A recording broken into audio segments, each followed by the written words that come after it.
ටෙමෝ එකෙන් ගෙන්නගත්තු අයිටම්ස් දෙකකින් nail art එකක් ගෙදරදිම කරගන්න විදිය තමයි මේ වීඩියෝ එකෙන් මම ඔයාලට කියලා දෙන්න යන්නේ. එහෙනම් දිගටම අපේ වීඩියෝ එකත් එක්ක එකතු වෙලා ඉන්න. මුලින් අපි nails ටික කට් කරගෙන ෆයිල් කරගන්න ඕන. මෙතන මම ඒ වීඩියෝ එක ඇඩ් කරලා නැහැ. ඊට පස්සේ මේ nail stickers transparent colors වගේම color sticker එකක් තියෙනවා. color stickers වල photos මම දාලා තියෙනවා. ඒවා ඔයාලා බලන්න. ඊට පස්සේ මේක එක එක sizes වලින් තමයි එන්නේ. මේක ඇඩ් කරගන්න කලින් ඔයාලට nail polish එකක් පාවිච්චි කරන්න පුළුවන්. මේක නම් transparent color එක purple එකකට යන එකක් නිසා purple color එකක් use කරන්න පුළුවන්.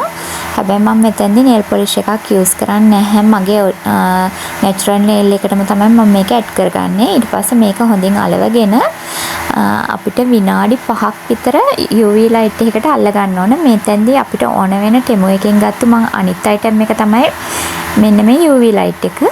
ඒකෙන් අපි විනාඩි 5ක් nails ටික අල්ලගෙන හොඳින් set කරගන්නවා.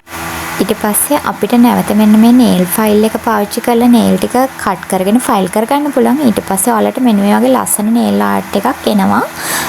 ඔයාලට මේ වගේ beauty tips දිගටම දැනගන්න කැමති නම් අපේ channel එක subscribe කරලා bell button එක click කරලා තියාගන්න. ඒ වගේම මේ channel එක හරහා ඔයාලට පුළුවන් craft items හදලා ගෙදරදිම small business එකක් පටන් ගන්න ගොඩාක් ideas ගන්න.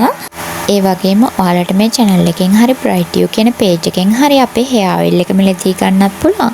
මේක pregnant කාලේ කොණ්ඩේ ගියපු අයටත් ගොඩාම සුදුසුයි. තව අපේ නිල් කටරොඩු මලෙන් හදපු day and night face cream එකක් වගේම ගොඩාක්ම සුවඳ body cream එකකුත් ගන්න පුළුවන්.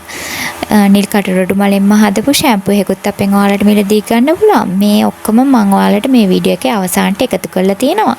ඒවත් බලන්න කියලා මතක් කරන ගමන් අද දවසට මං එහෙනම් ගිහිල්ලා එන්නම්. තවත් මේ වගේ ලස්සන වීඩියෝ එකක් අරගෙන මං ආයෙත් එනකම් ඔයාලා හැමෝම පරිස්සමින් ඉන්න එහෙනම්.